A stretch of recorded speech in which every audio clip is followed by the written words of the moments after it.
Guys, welcome to Flashback, our live Flash After Show. What a great episode that was. We enjoyed it. We hope you loved it. But either way, tonight we are talking to a familiar face from the Arrowverse. We haven't seen him since the second season, but tonight he's here to chat with us. He's had roles in The Vampire Diaries and Quantico, but you guys know him best from The Flash, where he plays Eddie, the ancestor of Reverse Flash and the now deceased fiance of Iris, Rick Cosnett. Thanks so much for talking with me, Rick. How you doing, man? I'm good. It's good to be here. It's so weird talking to you. I feel like I'm looking in a mirror right now. Just real attractive. You feel like that?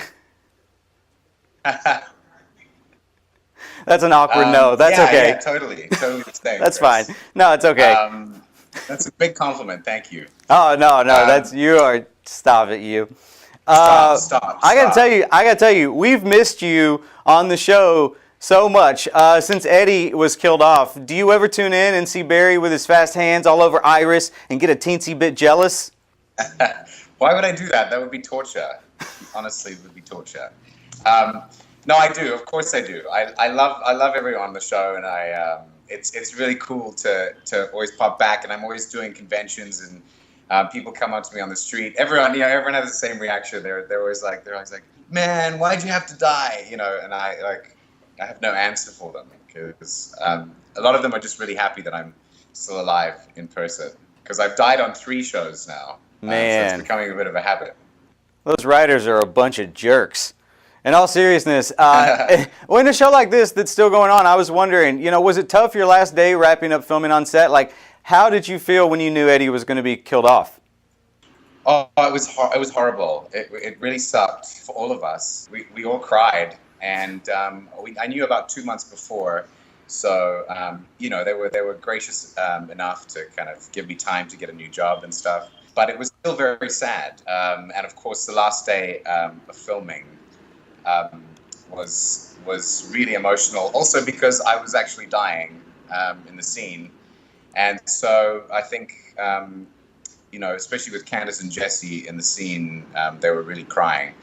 And we didn't really know what was real or what wasn't, but that's what's fun about acting, You really get to kind of experience between action and cut that are really exhilarating, and some of them are a little bit real.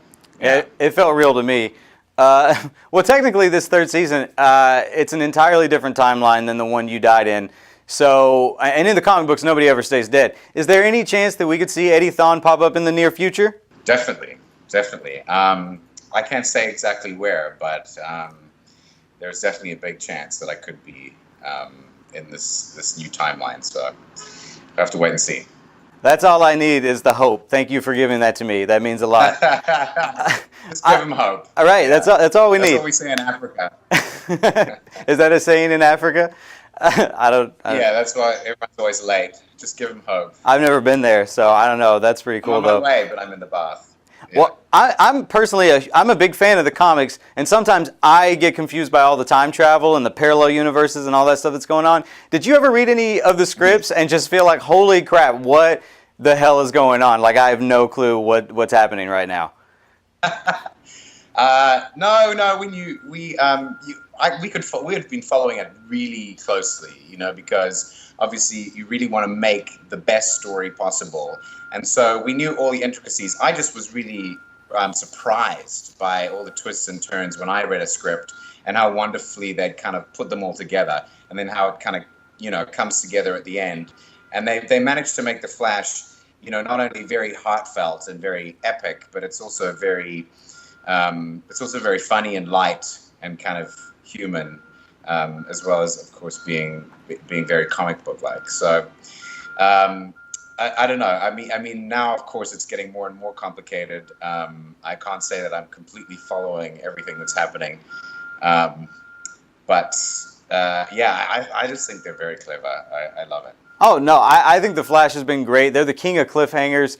And you were talking about twists and turns earlier. You know, it got me thinking, like, back in the first season, a lot of people thought Eddie was just a modern name for Eobard and that you were actually Reverse Flash. Well, then they pulled the rug out from under everybody with that big twist, and the real Eobard showed up, and Eddie turned out to be a pretty noble guy. Would you be down for an alternate timeline or universe where Eddie Thawne is Reverse Flash, or maybe some other speedster? I mean, there's no shortage of speedsters on the show currently. Absolutely. I mean, there's nothing better than playing someone who's a little bit evil and who you've seen where he's come from. I think that's what's exciting maybe about Eddie. We've seen him being so good.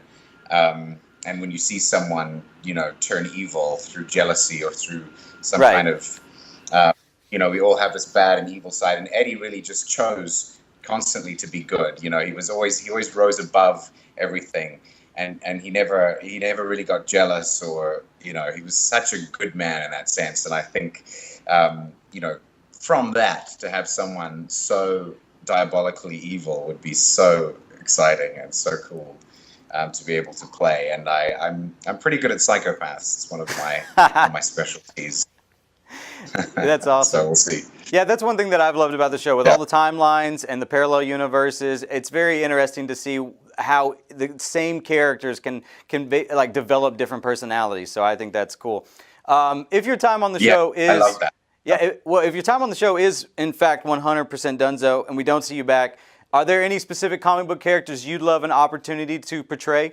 You mean in the DC universe? Yeah, DC, Marvel. I mean, just throw it out there. Anybody that you're a fan of that you just think, I would knock this out of the park? Yeah, I think Batman. I would really, really love to play Batman. Can I hear your Batman voice? No, you cannot. No, you can't say you want to be Batman and then not do a Batman voice. Hey.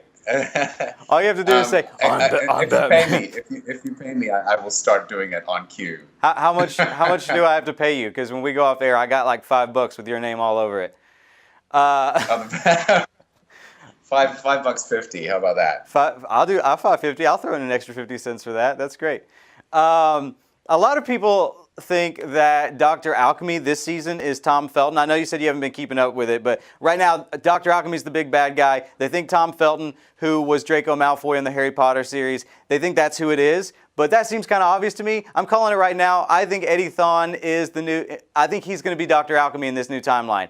I know you can't give me a straight answer, but if you just want to tell me how hot or cold I am with my theory, I'll go ahead and start preparing my victory speech when it turns out I'm right. I'm not saying anything. Oh, okay, you're going to go like that. I see. I got you. They're paying you a lot of money to stay hush-hush. All right, cool. No, you've been awesome. Thank you so much, Rick, for talking with me. Before we get out of here, what have you got in the pipeline for the future so we can all stay tuned on to where to see you next? Well, I've got a few projects on the go, actually, at the moment. We actually just released our short film that Carlos Valdez and Jesse Martin and I did called The Letter Carrier. So check out the trailer. It's on YouTube. We've also got a website, thelettercarrier.squarespace.com.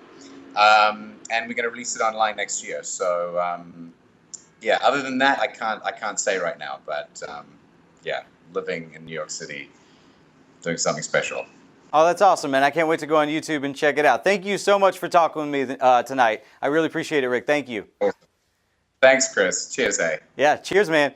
That's all the time we've got for tonight. You guys make sure you follow Rick on Twitter and Instagram at Rick Cosnet, and keep tuning in to CW to watch The Flash on Tuesdays. If you aren't already, make sure you hit us up on all of our social media. Follow us at Comic Book on Twitter. Search comicbook.com on Facebook, and you can even follow us on our Instagram at Comic Book Now. Big thanks again to Rick Cosnet for comicbook.com. I'm Chris Killian, and this has been Flashback.